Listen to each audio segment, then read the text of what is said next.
Hi, and welcome to the tutorial. Today I'm going to focus on some things that people have been asking me about, particulars of a couple of the sculpts that I've been making in Clayxels. Before I start, Clayxels is an incredible plugin for Unity. You can find it on the asset store, and it has an incredibly passionate developer that focuses on, I would say, the most important features for the product. It's not bloatware. It's very, very incredible plugin. And as you can see here, I've got a sculpt of Ahsoka from Star Wars Clone Wars, one of my favorite characters of all time. And people were very surprised at some of the shapes that I was able to make with Clayxels. If you're not familiar with Clayxels, it's a voxel-based modeling tool where you use volumes to kind of add and subtract to create the shapes that you want to make. And it can be somewhat difficult to make these complex organic shapes. So I'm not going to go through and dig into this particular sculpt and show how I did it, because I don't think that that would be very effective. But what I can do is start from scratch and maybe show some of the specifics, like how do I think about some of these shapes and volumes. Here's another sculpt that I made that was a self-portrait of myself. Well, that's what self-portrait means, of course. And again, I was able to, I was actually pleasantly surprised that I was able to make some of these shapes with nothing but effectively primitives that I was adding and subtracting. The ear in particular was very difficult. So how do I do this? Well, let's just create a new Clayxel container, excuse me, and walk through some of the steps that I think about. All right. So what is a Clayxel container? Well, as you can see in the viewport here, I have a gizmo that looks like a cube. And what this represents is the volume of space that you're able to model in Clayxels. And if I create, let's say, a sphere in here, sorry, I'm using the wrong button. There's an Add Clay button over here. You can see that if I zoom in, the cube is made up of points, little circular. I'm sorry, I'm struggling to think of a word. Basically, yeah, little triangles that have a circular texture on them, and each little triangle is a point inside this Clayxel container. So if I make this cube larger, it's going to be made of more points, and if I make the cube smaller, it's going to be made of less points, until if I zoom down small enough, this cube looks like a little sphere, because there's not enough detail to show all of the angles, right? And over here on the right hand side in the inspector, if I click on the Clayxel container, you can see that there's Clayxel detail. This defines the number of points inside the volume.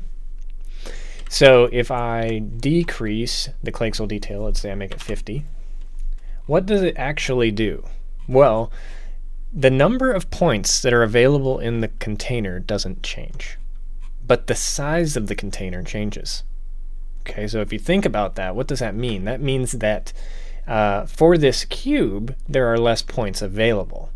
The cube didn't change size. The container changed size, right? So if I make let's say I make the Clayxel detail 100, whoops, 100. Well, now you notice the gizmo get very small. Has the same number of points in it though, and so the detail, the amount of detail that you can create in this small area is much higher. If I move the cube down here, you can see that it's made of more points than it was made of before. And here I'll bump that detail back down again to 50, and you'll see it's made of a lot less points, larger points, right? And that in a nutshell is kind of how detail works in Clayxels. Basically, you can get more detail. The higher this detail setting is, the smaller the scale of the object and which you should never, by the way, do like non-uniform scales. It should always be, if it's going to be 0.5, then it should be 0.5, 0.5, 0.5. Whoops. Right? So if I were to now make this cube twice as large, 0.8, 0.8, 0.8, it's roughly the same size as it was before, and it's made out of double the points. Okay? Boop, boop, boop. Make it small again, increase the size of the volume back, and we are back to normal. Okay, so that's how detail works in Clayxels. I recommend that if you're just modeling around, and especially if you don't have super high-end hardware, that you don't sculpt at a super high detail. In fact, I try as hard as I can to stay at low detail, if that's 50, 60, 70, whatever it is, for as long as I can, because you'll get better performance, you'll be able to move the volumes around, and in my opinion, and I'm going to say this over and over, playing around is the most important aspect of working in Clayxels, moving the volumes.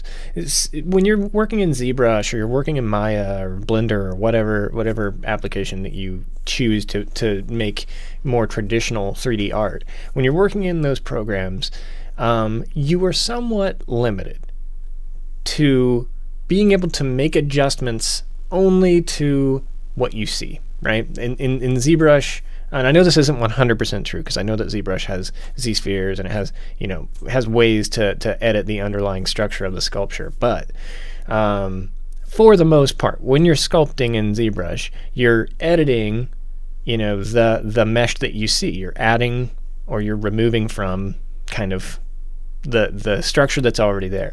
And in Clayxels, if I, let's say, whoops. Sorry, if I, let's say, take this cube, and then I add another cube to it, and I blend it together, then I decide, oh, no, I don't like this. I want to move the original cube. I can do that, right? And so when I have a really complex model like a head, if I don't like where the cheekbones are, I can just reach in, find the shape that I made the cheekbones with, and move them. And that to me is so powerful. It's one of the reasons why I prefer making models in Clayxels now over any other tool. Even if I plan on exporting it later to use in another 3D program for, let's say, rigging or animation or whatever, I still, and I know this may sound crazy, I prefer making my models in Clayxels right now. And you can imagine, let's say that you're just kind of doing look development, and you're making like a sword or something for your game. You make the sword in Clayxels, right? And then you duplicate the container, boop, and you move it over here, and you say, I don't like where the hilt of the sword is, or how big it is, or whatever, and you just literally just scale the hilt up and move it, and then you have another version of that sword that you can compare them and be like, which one do I like? Maybe you can make multiple variations of a weapon, or something like that ends up being a drop in the game. So again, I think this is a really incredible plugin. I'm sorry, I know I'm pushing it pretty hard on you, but I think it's an incredible tool, and that's not lip service. I really do think it's an incredible tool. So let's talk a little more about humanoid models and what I'm thinking about when I make some of the shapes. One of the things that people say they like is my eyes. So let's just talk about eyes for a minute. Well, it's kind of hard to talk about eyes unless I have at least a basic head to talk about. So let's just really quickly plop a head in here. And my method for creating a head, feel free, do your homework and look up how to draw heads, because that's where I came up with this idea. You have kind of a sphere that is the basis for your head, and then you kind of drop. I'm gonna create another sphere here, just duplicate it, and you kind of drop from that sphere a jaw, and it's kind of forward and down, and then I blend those two spheres together, and I make that second sphere smaller, and now I have the basis for a head. Okay, and doesn't look like much yet, but whoops, it's something. Okay, so there we go, got the basis for my head. And then now I'm going to show you one of the most powerful things I think about Clayxels. And that is, it doesn't have modifiers per se. Like you're not gonna like create a bend or a morph modifier for your model. But if I take a cube and I set it to subtract, well, of course you can subtract inside the mesh, right?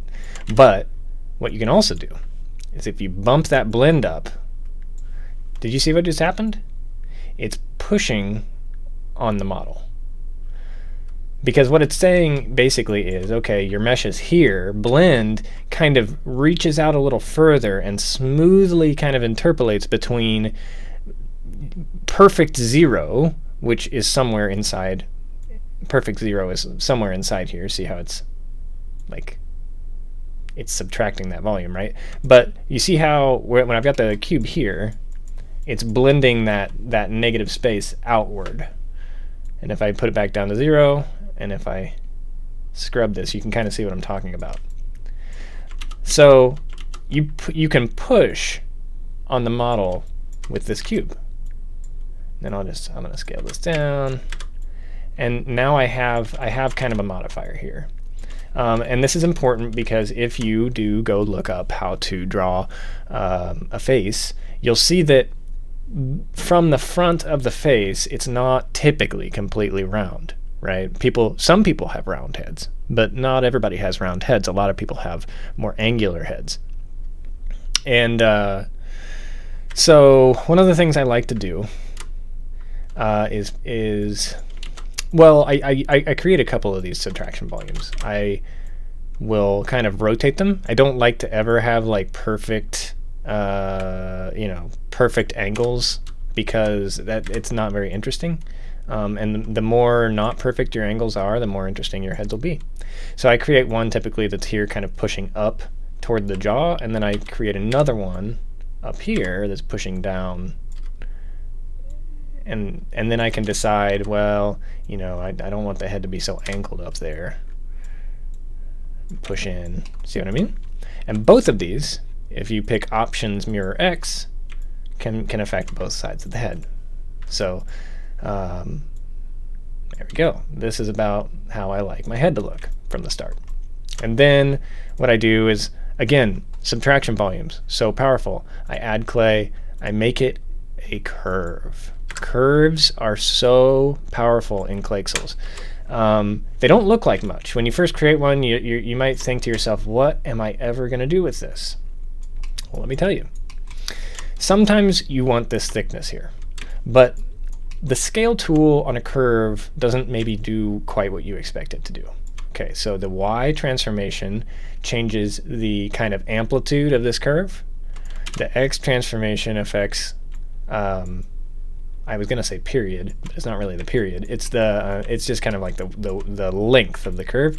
And then this Z transformation determines how much of this flat thickness you get. If you bring that Z thickness down really low, you don't want to go negative, so be careful over here that you don't go negative. You get a round curve.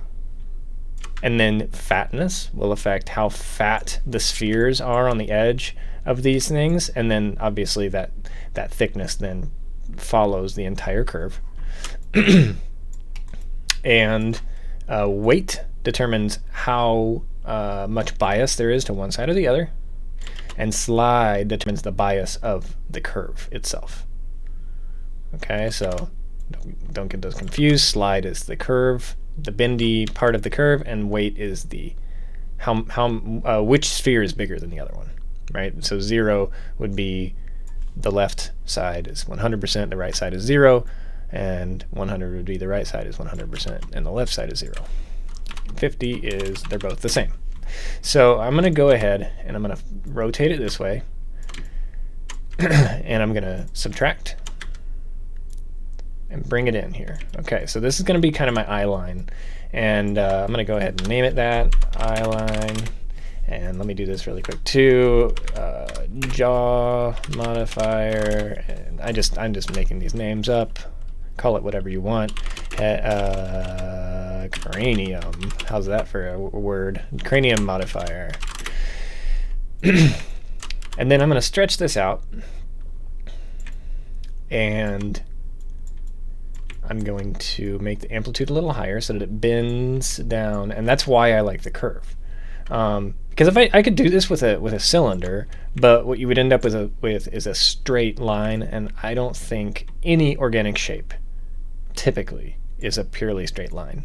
It was a little bit more straight when I was doing Ahsoka because she's very, very stylized, but if you're doing a more realistic a shape, it's not going to be like that. And even Ahsoka, I used curves. Okay, so I've currently got blend set at 0. It helps me to make sure that the shapes are exactly what I want them to be. Maybe I want this fatness a little higher, I don't know. And then once I feel like I've got it in the place that I want it, I bump the blend up. Okay, and then I can, if I want, pull it out, make the blend higher. Pulling it out and making the blend higher makes it a softer but larger effect. And likewise, you can make the effect larger by increasing the fatness if you want.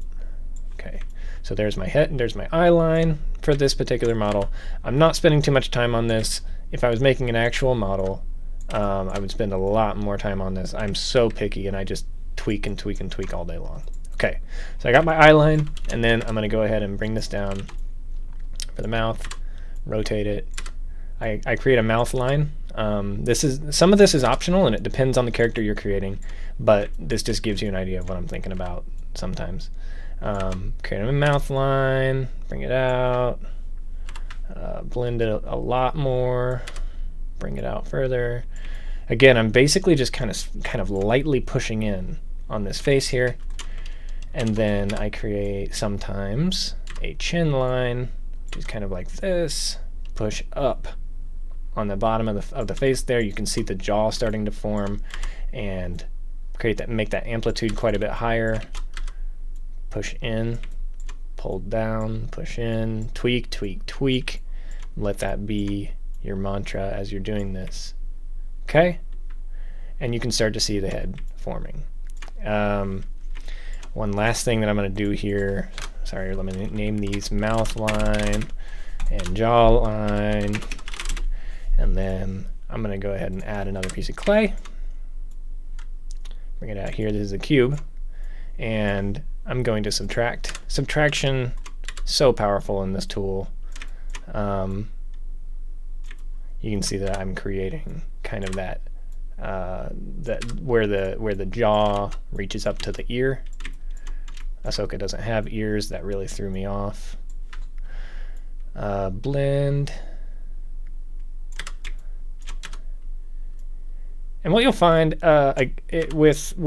Clayxels is don't try to be perfect. Don't get upset. Like, let's say that I'm going to go ahead and go back to my Clayxels container and bump this up to 100 really quick so that you guys can see.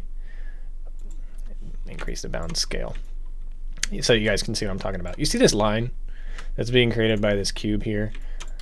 I could fiddle with this for hours trying to make sure that like that line goes away and trying to make it perfect. And then the reality is, like, just look at this head right now. It's not done, right? Like, don't obsess over little things like this early on in your model, because again, the most powerful thing about Clayxels is that you can edit it even when the model's done. You can go back and move things. And so, like, you will, I guarantee it, later on say, oh, this jaw's too far forward, and come and push it back. So why try to make that line perfect right now? Don't do it. Trust me. Save yourself hours and hours and hours.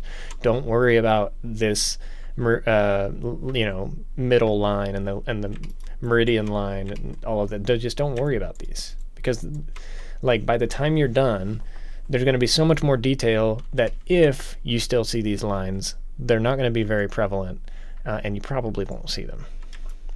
Okay, let's bump this thing back down to 50. Oops. 1 and 50. Okay, so this is again roughly how I make the basis of my head. Look at me, I'm fiddling. I just told you not to do that. What am I doing? What am I doing? Okay, stop fiddling. Doop. Okay. So this is, I don't know what to call this jaw block. And then I'll add one more, which is going to be the chin. And there's a couple ways that I've done this. I did it different for Ahsoka than I did for my self-portrait. It totally depends on the shape of the face. But if you bring a shape of any kind down here, you decide based on the character you're making what shape you want it to be. Even any of this can change.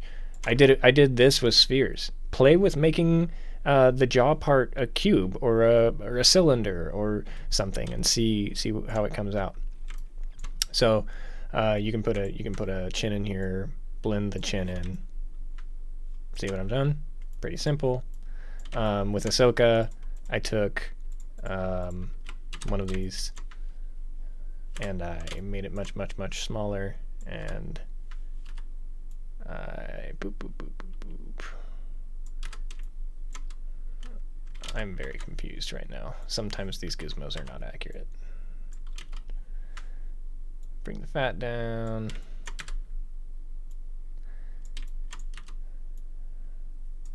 And subtract.